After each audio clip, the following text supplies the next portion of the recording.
저는 이런 용어를 좋아하지도 않고 경계도 상당히 모호하다고 생각합니다만, 소위 말하는 MZ세대라는 분들은 국가가 나서서 저축을 장려하던 시절이 있었다는 사실을 아시나요?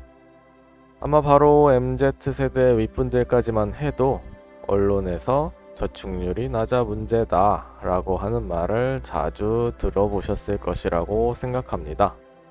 그럼 우선 저축률이 무엇인지부터 알아볼까요?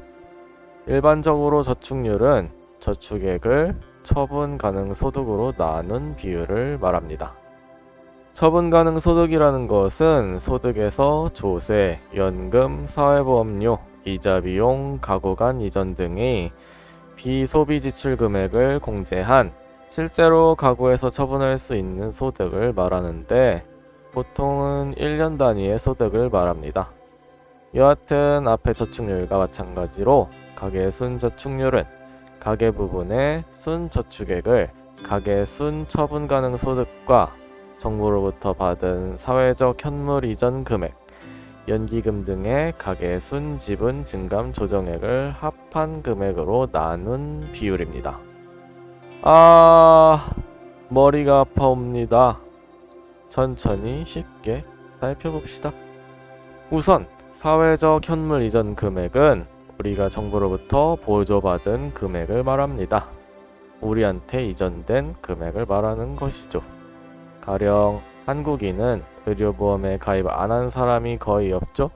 그렇기 때문에 병원에 가면 터무니없이 저렴한 가격에 의료 혜택을 받을 수 있습니다. 그 저렴한 가격의 상당 비용을 정부가 대주기 때문입니다. 또한 이전 항목은 실질적인 빈부격차를 알아보는 지표에 추산되어 쓰이기도 하죠. 그리고 최근 들어서는 정부에서 국민에게 직접 줬던 지원금 등이 있고요. 또 연기금의 가계 순지분 증감 조정액은 내가 낸 연금액이 받은 돈에서 낸 돈을 뺀다는 개념입니다. 마지막으로 연금기금이 가계 순지분 증감 조정액을 분모에 더하는 이유는 퇴직연금 등과 같이 가계가 납부한 연금 부담금과 연금 수취액의 차액을 반영해야 가계 부문의 저축액을 정확히 구할 수 있기 때문입니다.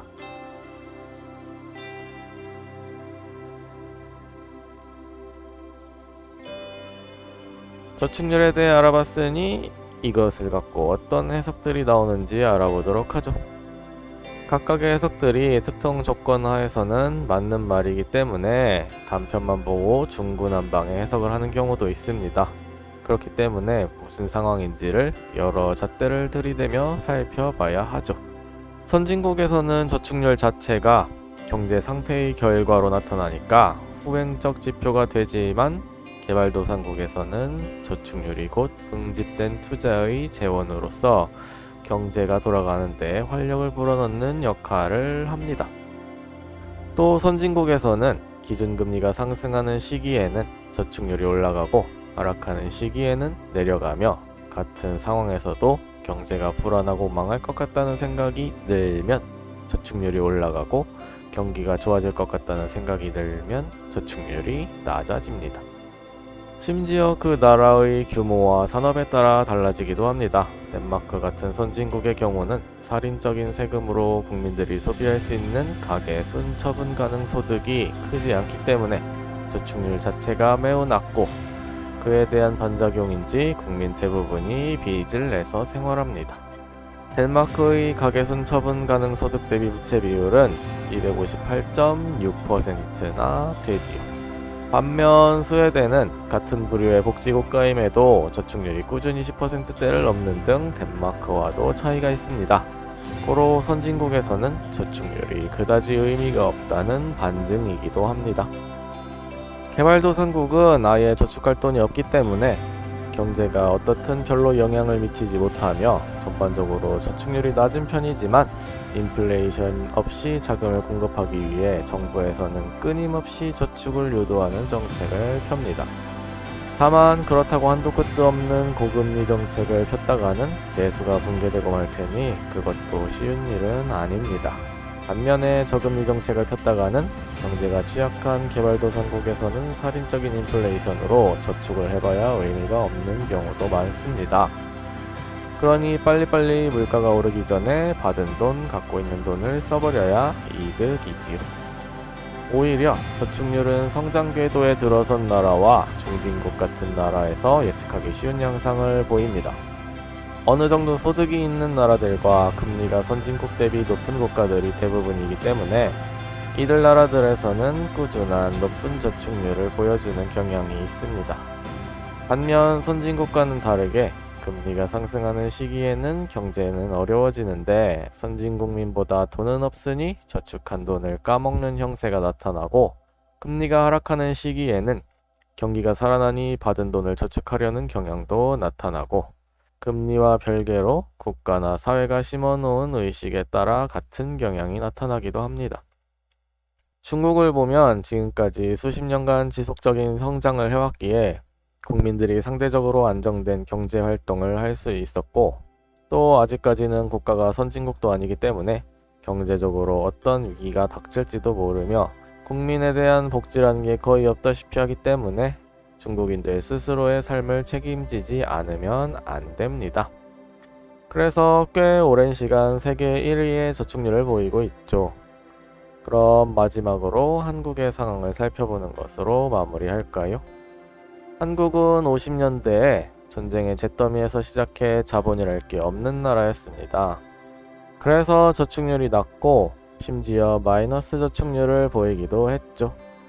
60년대부터는 나라가 산업화되고 현대화되면서 국민들의 가처분 소득이 증가하고 이때부터 저축률이 증가하는 것을 알 수 있습니다. 70년대까지 쭉 국민들의 저축률이 늘어나다가 70년대 말 1차, 2차 석유 파동 때 저축률이 낮아지네요. 이렇게 높아지는 저축을 통해서 기업은 사채가 아니라 은행을 통해 자금을 조달할 수 있게 됩니다. 국민들이 저축한 돈은 결국에 기업이 투자를 하는데 필요한 자금으로 쓰이고 그 투자는 곧 성장을 만들어내고 그 성장이 국민들의 일자리를 만들어내는 원리입니다.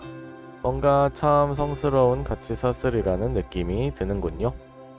이 과정이 자본주의를 만드는 요소고 효율적이기 때문에 이러한 선진국에서는 이러한 제도권 시스템을 만들어 사용하는 것인데 이 과정을 거치지 않는다면 몇 가지 문제가 발생합니다.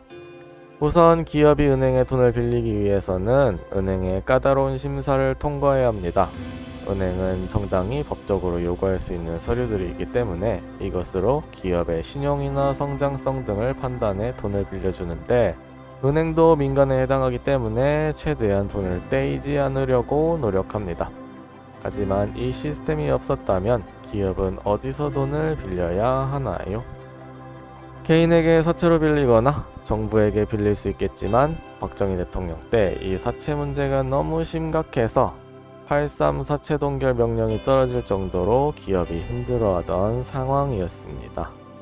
나라의 발전과 기업의 성장을 저해하는 일이었죠. 그리고 나라에 빌린다? 그러면 지금도 부패 문제가 잊을만 하면 나오는데 그때는 더 했으리라는 것은 설명이 필요 없을 것이라고 생각합니다. 잘 되는 기업이 아니라 나에게 좋은 기업에게 지원을 해줬겠죠? 뿐만 아니라 민간과 기업을 살리겠다고 돈을 찍어낸다면 우리는 짐바브웨처럼 100조 원짜리 지폐를 갖고 돈 계산을 해야 했을지도 모릅니다.